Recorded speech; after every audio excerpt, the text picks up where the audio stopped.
Olá pessoal, tudo bem?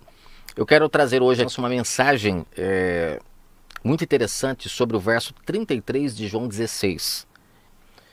Esse verso diz o seguinte: Tenho-vos dito isto. Quem que está falando aqui nesse verso? Né? É o próprio Messias, o ungido. Ele está aqui falando com os seus discípulos e ele diz algo interessante nesse último verso. Ele fala assim: Tenho-vos dito isto, para que em mim tenhais paz. No mundo vocês terão aflições, mas tende bom ânimo, eu venci o mundo. É um verso muito interessante esse verso aqui. Por quê? Porque ele nos remete a pensarmos, se nós lermos somente ele, que as aflições que nós temos no nosso dia a dia, né? As aflições, o sofrimento, está relacionado ao que ele falou aqui, ó. Ele fala que os discípulos teriam aflições. E muitas pessoas, quando leem esse verso, elas trazem para si, acreditando que as aflições que se passam no dia a dia, né, são decorrências do que nós vivemos, do que nós passamos, e que Cristo disse para nós termos bom ânimo com as nossas dificuldades, porque ele também passou por dificuldades, ele venceu e nós também venceremos. É isso que nós encontramos na maioria das mensagens que se fala sobre esse verso. Eu dei uma pesquisada em alguns sites e todos praticamente falam dentro da mesma linha de pensamento, que essas aflições estão relacionadas aos problemas que nós temos no dia a dia. Falta de emprego, doenças e coisas desse tipo. Mas interessante que ninguém quando lê esse verso, será que ela não para prestar atenção que ele vinha vindo em um assunto e esse verso já é o final do assunto? Inclusive, na parte A do verso 33 ele fala: Tenho-vos dito isto para que em mim tenhais paz. Eu li um estudo em um site aqui na internet que fala que quando temos a Cristo, temos paz, né? Que o importante é entendermos que sem Ele nós não conseguiremos ter paz. E tudo isso porque Ele fala que em mim vocês terão paz. Mas e esse tenho-vos dito? Ninguém para pensar que está se referindo ao que Ele disse antes? Por que muitas pessoas utilizam esse verso, gente? Para levantar a autoestima das pessoas, dizendo que o problema que ela está passando, né, é momentâneo, que Cristo também sofreu, mas ele venceu o mundo. Por que as pessoas parece que ficam cegas, literalmente, ao que querem ouvir, né? Quando eu falo cego no sentido da cegueira espiritual e também da visível, porque quando você lê o texto todo, você percebe que esse verso está relacionado ao contexto. Tenho-vos dito o quê?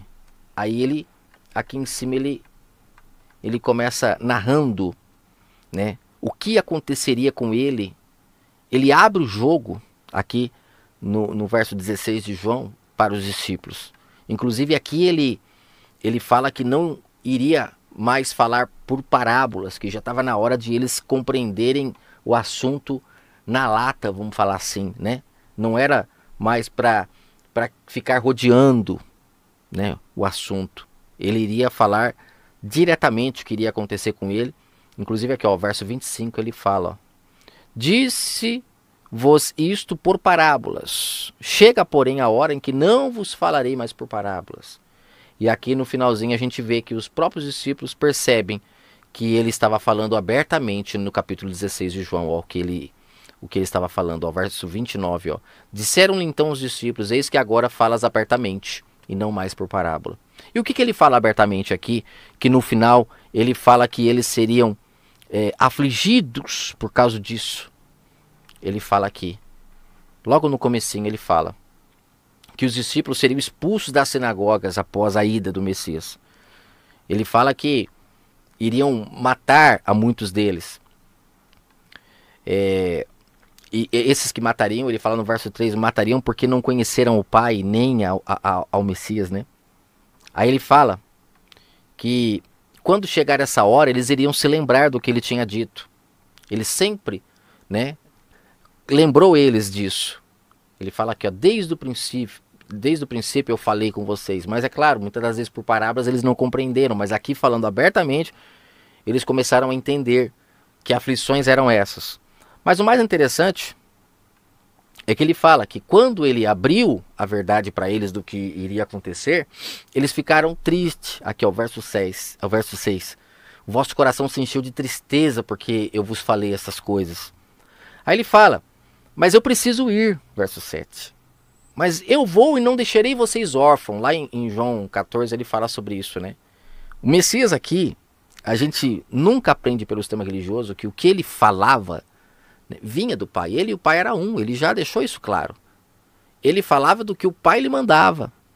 Então quando é dito eu voltarei a vós em João 14, está se referindo justamente ao Pai, ao Espírito Santo que voltaria. E em João 16 ele fala quem é que iria voltar. Ele não fala que ele voltaria. Ele fala que era o Espírito Santo que estava nele, que ele precisava morrer para que então o Espírito Santo fosse liberado para a humanidade.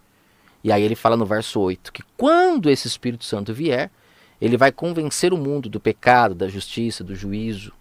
Aí ele começa falando, né, que ele iria ser morto, mas ele fala que esse Espírito do Pai que viria a eles, ó, Espírito da verdade, ele vos guiará.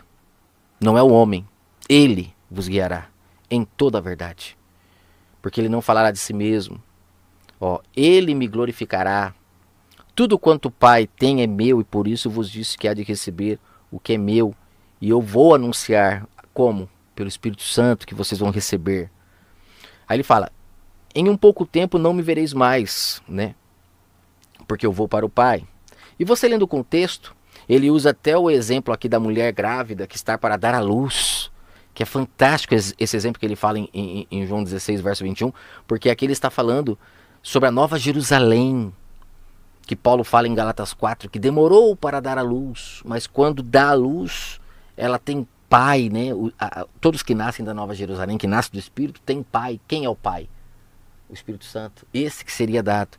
Porque aquele que tem pai, o pai lhe ensina o caminho que deve andar. E não é isso que ele está falando, que é o Espírito Santo que iria guiá-los. Aquele que tem pai, que é o Espírito Santo, ele se convence dos seus pecados e se conserta.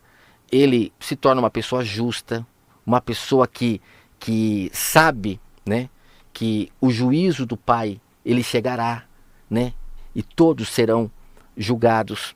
Então essa pessoa, ela tendo Pai, ela tem uma consciência diferente do restante da humanidade. Por não conhecer o Espírito Santo, essas pessoas não têm.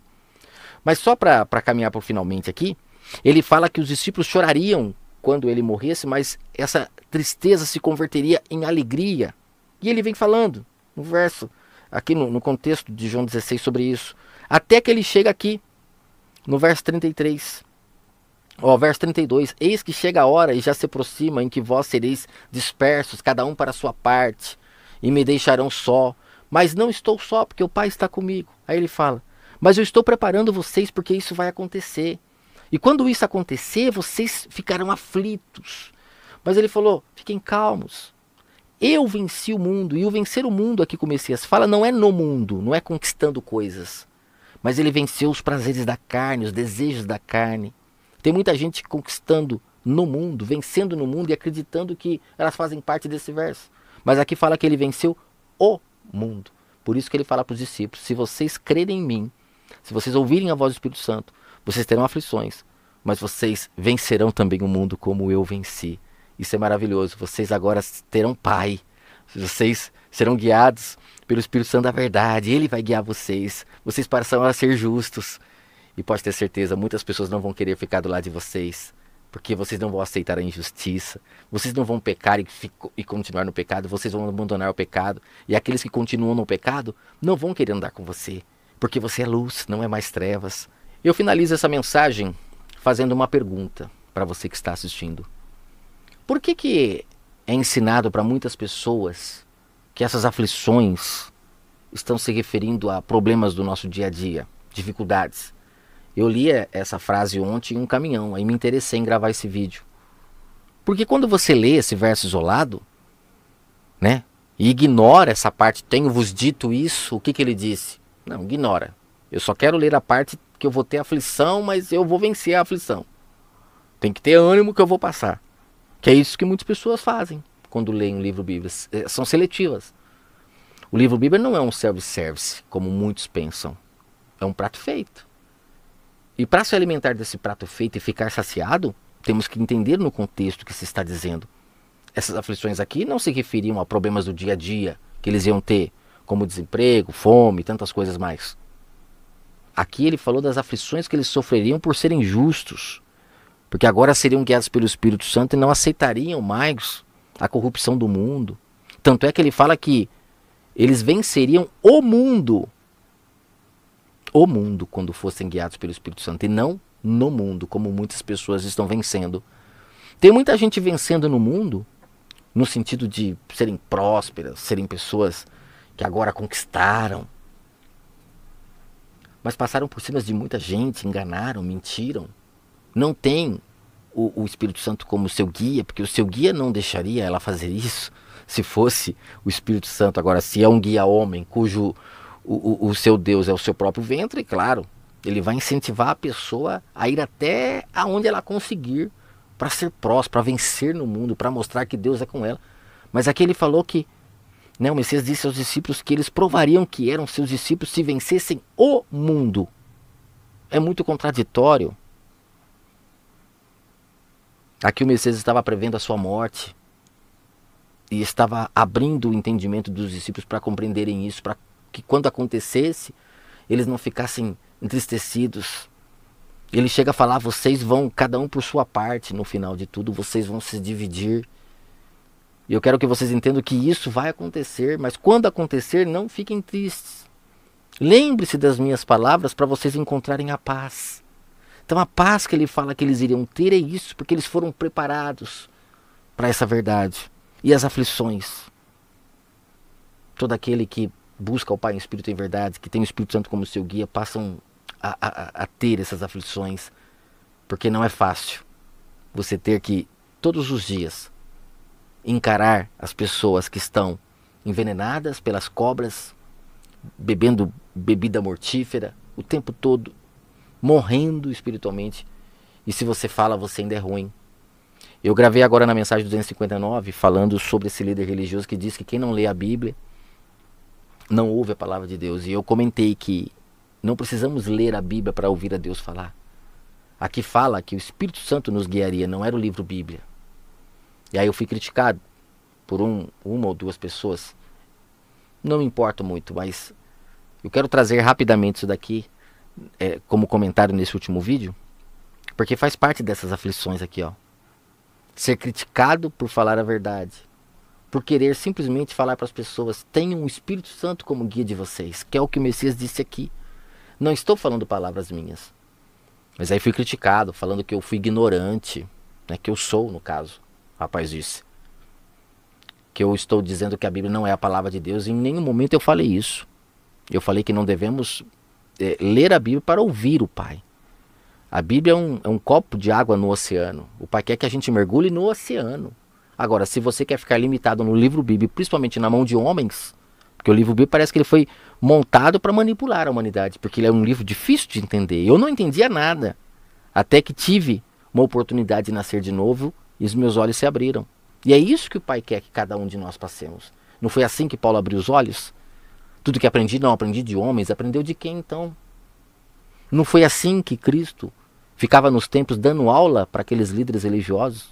Surpreendendo a todos eles que faziam cursos e mais cursos para saber o que sabiam. Chega lá o ungido e fala tudo o que eles demoraram anos para aprender na escola de cursos que eles fizeram, teologia e tantas outras coisas. O Pai não precisa de professores, de mestre, ele precisa de uma pessoa que creia que ele pode ser o nosso professor, nosso mestre, nosso rabi, como o Messias fala em Mateus 23. Se crermos, ele será. Do contrário, ficaremos na mão de homens que lucram para dar cursos, que pagam seus carros, seus aluguéis, suas casas, tudo por intermédio da palavra. Pessoas que ficam presas na mão de homens que dizem que estão trazendo a palavra de Deus porque leem a Bíblia para as pessoas. Ler a Bíblia qualquer um pode. Qualquer um pode ler.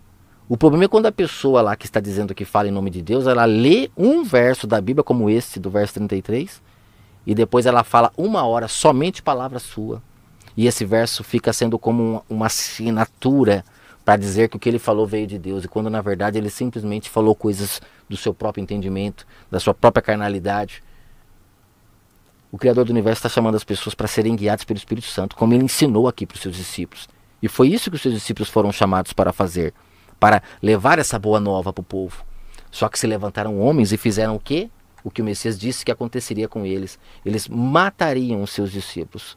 E lá em Marcos 12 ele fala, para quê? Para ficar com sua herança, com a sua palavra, e agora fermentar as outras pessoas. O livro Bíblia é assim a palavra do Pai, mas ele é um copo no oceano.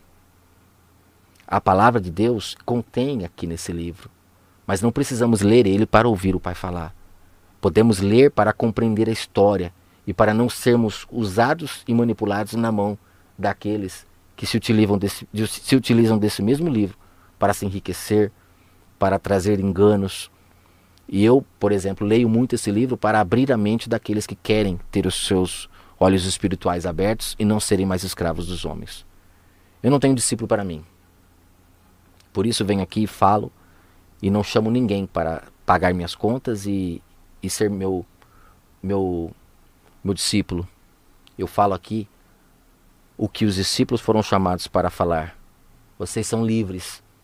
Foi para a liberdade que nós fomos comprados, para sermos guiados pelo Espírito Santo e nascermos da Nova Jerusalém. Um forte abraço a todos, até mais.